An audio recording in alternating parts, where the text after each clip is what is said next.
बंधुओं, after some time, 6 sons of Devaki and Vasudeva are killed by Kansa. When Mata Devaki is pregnant with the 7th son, तो भगवान Shri Krishna he asks Yoga Maya, मतलब दुर्गा मैया की, हे देवी, take the son of Devaki out of her womb and place him in the womb of Rohini. बोल बलराम भगवान की जय. ऐसा ही हुआ. And now the time has come for Bhagavan Krishna to make his entrance onto Prithvi Lok. Gacche Devi Brajam Bhadre Gopa Gobhir Alankritam Rohini Vasudevasya Bharyaste Nanda Gokule. भगवान ने कहा, देवी मेरे लिए काम कीजिए.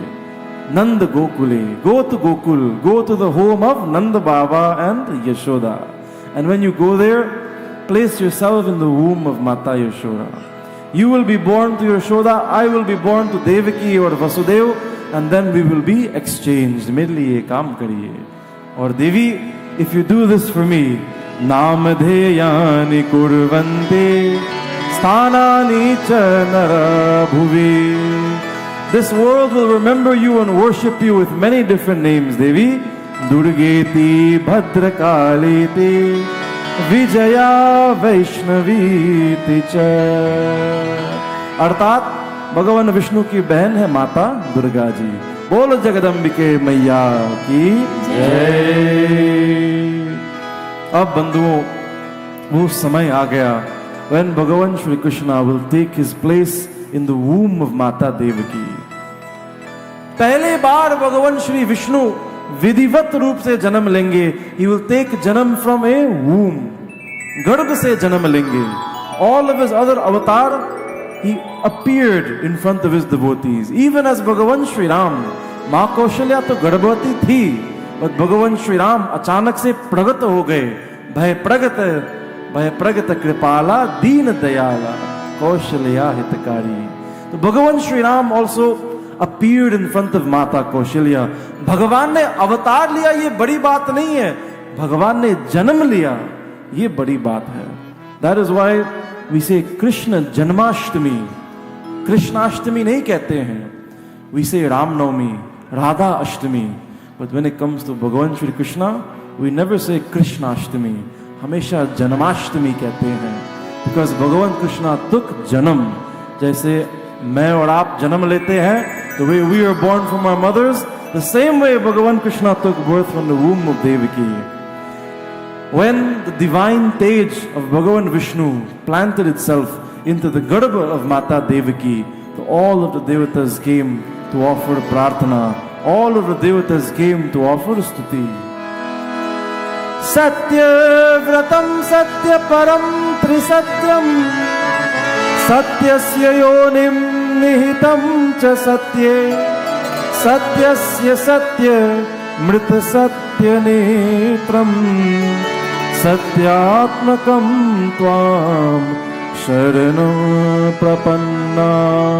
बोल सच्चिदानंद भगवान की जय. All of the devatas come, and as they stand above the city of Mathura, आकाश में खड़े हैं. सत्य व्रतम सत्य परम त्रिसत्यम.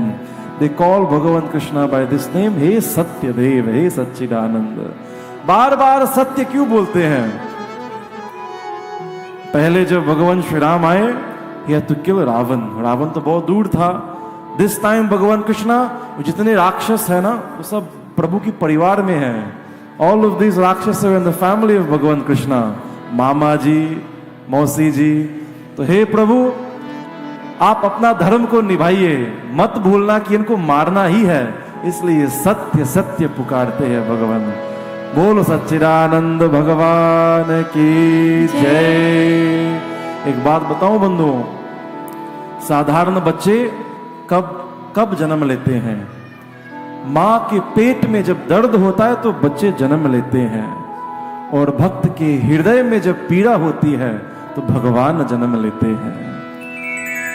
When there is pain in the hearts of the devotees, so many years have passed, 6 of their sons have died, and they believe the seventh has been lost to a miscarriage. Can you imagine the pain that is in the heart of Devaki? Can you imagine the pain that is in the heart of Vasudeva? And they are just sitting and waiting for Bhagavan Shri Krishna. बस इंतजार कर रहे हैं, प्रतीक्षा कर रहे हैं कि प्रभु कब पधारेंगे. Sometimes we think that we know what it is to suffer, कि हमें आता कि दुख क्या है. We suffer and struggle in this country. We don't know what is real suffering, बंधुओं. When you see your child being killed in front of you, एक बार नहीं, 6 times, then you can begin to understand the suffering of Mata Devaki. That is why we say when Bhagavan Krishna was born, Devaki Paramanandam Krishnam Vande Jagat Guru. माँ देवकी को परमानंद दिलाने वाले ऐसे जगत गुरु श्री कृष्ण को हम बारंबार प्रणाम करते हैं. बोल सच्चिदानंद भगवान की जय.